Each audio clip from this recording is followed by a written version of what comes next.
ಓಂ ಗುರುಭ್ಯೋ ನಮಃ. ಹರಿ ಓಂ ಹರಿ.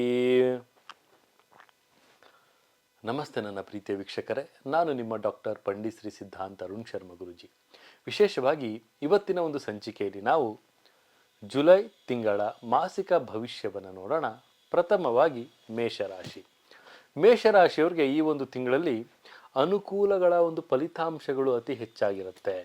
ಮೇಷರಾಶಿಯಲ್ಲಿರುವಂಥವ್ರಿಗೆ ವಿಶೇಷವಾಗಿ ವೃತ್ತಿಪರ ಜೀವನದಲ್ಲಿ 10ನೇ ಮನೆಯ ಆದಂತಹ ಅಧಿಪತಿಯಾದಂತಹ ಶನಿ ಉತ್ತಮವಾದಂತಹ ಲಾಭವನ್ನು 11ನೇ ಮನೆಯಲ್ಲಿ ತರ್ತಾ ಇದ್ದಾನೆ ಕುಂಭದಲ್ಲಿ. ವಿಶೇಷವಾಗಿ ನಾವು ನೋಡೋದಾದರೆ ಈ ಒಂದು ಮಾಸದಲ್ಲಿ ತಮಗೆ ಕೆಲವೊಂದು ಕೆಲಸದ ಒತ್ತಡಗಳು ಜಾಸ್ತಿ ಆಗಿರುತ್ತೆ.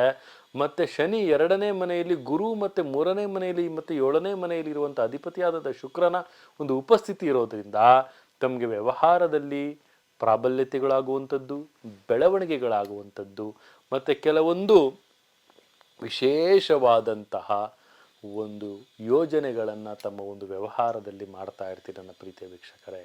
ವಿಶೇಷವಾಗಿ ವಿದ್ಯಾರ್ಥಿಗಳಿಗೆ ಈ ತಿಂಗಳು ಸ್ವಲ್ಪ ಅಸಮಾಧಾನಗಳು ಉಂಟಾಗುವಂಥದ್ದು. ಪಂಚಮ ಸ್ಥಾನದ ಅಧಿಪತಿಯಾದಂತಹ ಒಂದು ರವಿ 3ನೆಯ ಮನೆಯಲ್ಲಿರ್ತಾನೆ ಮತ್ತು ನಿಮಗೆ ಕಷ್ಟಪಟ್ಟು ಕೆಲಸವನ್ನು ತಾವು ಮಾಡಬೇಕಾಗುತ್ತೆ ವಿದ್ಯಾರ್ಥಿಗಳು ತಮ್ಮ ಒಂದು ವಿದ್ಯಾರ್ಜನೆಗೋಸ್ಕರ. ವಿಶೇಷವಾಗಿ ರೈತರಿಗೆ ಕೆಲವೊಂದು ಲಾಭಗಳು ಬರುವಂತಹ ಸಾಧ್ಯತೆಗಳು ಕಂಡು ಬರ್ತಾ ಇದೆ ನನ್ನ ಪ್ರೀತಿಯ ವೀಕ್ಷಕರೇ. ಅವರಿಗೆ ಬೆಳೆಗೆ ತಕ್ಕಂತಹ ಒಂದು ಫಲ ಸಿಗುವಂತಹ ಸಾಧ್ಯತೆಗಳು ಬರ್ತಾ ಇದೆ. ಮತ್ತು ವಿಶೇಷವಾಗಿ ವಿದೇಶಿ ವಿನಿಮಯ ಮಾಡೋರಿಗೆ, ವಿದೇಶ ವ್ಯಾಪಾರವನ್ನು ಮಾಡೋರಿಗೆ ಲಾಭಗಳು ಬರುವಂತಹದ್ದು ಜಾಸ್ತಿ ಆಗ್ತಾ ಇದೆ ಮತ್ತು ತಮ್ಮ ಒಂದು ಪ್ರಯತ್ನಕ್ಕೆ ತಕ್ಕಂತಹ ಫಲ ಸಿಗುತ್ತೆ. ಕೌಟುಂಬಿಕ ಜೀವನದಲ್ಲಿ ಸಂಪೂರ್ಣವಾದಂತಹ ಒಂದು ಪ್ರಾಬಲ್ಯತೆಯನ್ನು ಮೇಷರಾಶಿಯವರು ಸಾಧಿಸ್ತಾರೆ. ಮತ್ತು ವಿಶೇಷವಾಗಿ ನಾನು ಹೇಳೋದಾದರೆ ಸಪ್ತಮ ಸ್ಥಾನದಲ್ಲಿ ಕೆಲವೊಂದು ನೆಗೆಟಿವ್ ವೈಬ್ರೇಷನ್ಗಳು ಇರೋದ್ರಿಂದ ಜೀವನ ಸಂಗಾತಿಗಳೊಂದಿಗೆ ಕೆಲವೊಂದು ಭಿನ್ನಾಭಿಪ್ರಾಯಗಳು ಬರುವಂತಹ ಸಾಧ್ಯತೆಗಳು ಸಹಿತ ಕಾಣ್ತಾ ಇದೆ ನನ್ನ ಪ್ರೀತಿಯ ವೀಕ್ಷಕರೇ. ಮತ್ತು ಆರ್ಥಿಕ ನೋಟದಲ್ಲಿ ನಾವು ನೋಡೋದಾದರೆ ಆರ್ಥಿಕವಾಗಿ ತಾವು ಕೆಲವೊಂದು ಲಾಭವನ್ನು ಗಳಿಸಿದ್ರೂ ಸಹಿತ ತಾವು ಅದನ್ನು ಅನುಭವಿಸೋಕ್ಕಾಗ್ತಾ ಇರೋದಿಲ್ಲ.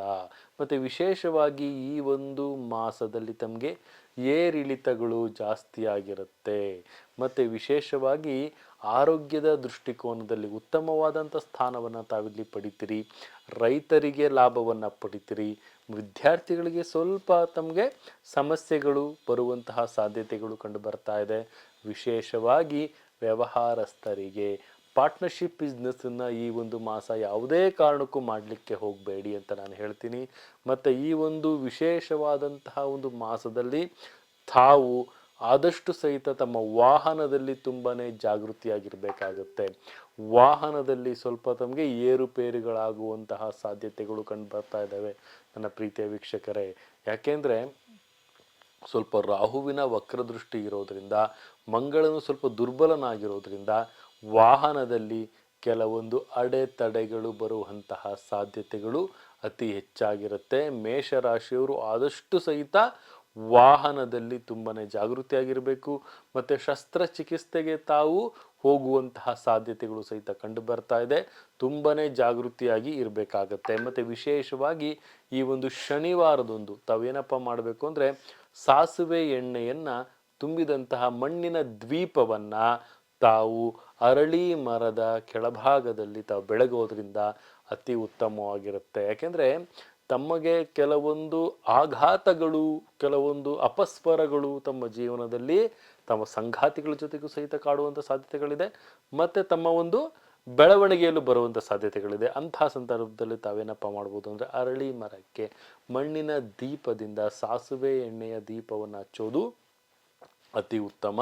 ಪ್ರತಿ ಶನಿವಾರ ಈ ಒಂದು ಕೆಲಸವನ್ನು ಮಾಡೋದ್ರಿಂದ ಲಾಭವಾಗಿರುತ್ತೆ. ಅದೃಷ್ಟ ಸಂಖ್ಯೆಯಾಗಿ ತಾವು 5ನ್ನು ಆಯ್ಕೆ ಮಾಡ್ಕೊಳ್ಳಿ.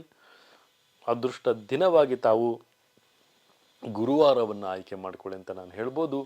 ಈ ಒಂದು ಮೇಷರಾಶಿಯವರು ತುಂಬಾ ಜಾಗೃತಿಯಾಗಿರಬೇಕು ಅನ್ನೋದನ್ನು ನಾನಿಲ್ಲಿ ತಿಳಿಸ್ತಾ ಹೋಗ್ತೀನಿ.